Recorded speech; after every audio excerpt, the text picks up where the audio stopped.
രാത്രിക്ക് എന്തെങ്കിലും സ്പെഷ്യലായിട്ട് ഉണ്ടാക്കാം അമ്മ എന്ന് പറഞ്ഞപ്പോൾ എന്നാൽ ഞാൻ വേഗം തന്നെ 2 സവാള, ഒരു കഷ്ണം ഇഞ്ചി, 2 വെളുത്തുള്ളി കൂടിയിട്ട് ഒന്ന് എണ്ണയിൽ നന്നായി ഒന്ന് വാട്ടിയെടുത്തു. അതിലേക്ക് കുറച്ച് അണ്ടിപ്പരിപ്പ്, ഒരു 3-4 തക്കാളി, നന്നായി പഴുത്ത തക്കാളി അതും കൂടി ഇട്ട് കൊടുത്തു. നന്നായി വാടിയതിന് ശേഷം 1 സ്പൂൺ മുളക് പൊടി, 1/2 സ്പൂൺ മല്ലിപ്പൊടി, 1/4 സ്പൂണോളം ഗരം മസാലപ്പൊടി അതും കൂടി ഇട്ട് കൊടുത്തിട്ടുണ്ട്.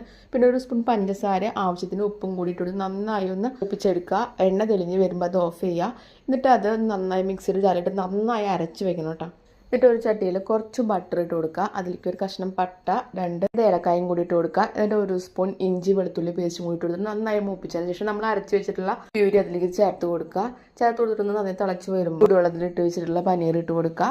2 മിനിറ്റ് ഒന്ന് തിളപ്പിച്ച് കഴിഞ്ഞാൽ പനീർ അപ്പയ്ക്ക് വെന്തിട്ടുണ്ടാവും. അതിൻ്റെ മേലെ കുറച്ച് കസ്തൂരി മേത്തി ഇട്ട് കൊടുക്കുക. ഇറക്കാൻ നേരം കുറച്ച് ഫ്രഷ് ക്രീമും കൂടി അതിൻ്റെ മേലെ ഒഴിച്ച് കൊടുക്കുക. അത് നിർബന്ധമില്ല കേട്ടോ. ഇങ്ങനെയാണ് ഞാൻ പനീർ ബട്ടർ മസാല ഉണ്ടാക്കിയെടുക്കാറ്. ഒപ്പം തന്നെ ചപ്പാത്തി വേഗം ഉണ്ടാക്കി ചൂടാറിനായിട്ട് മുന്നേ എല്ലാവരും കൂടി കഴിച്ചു കേട്ടോ.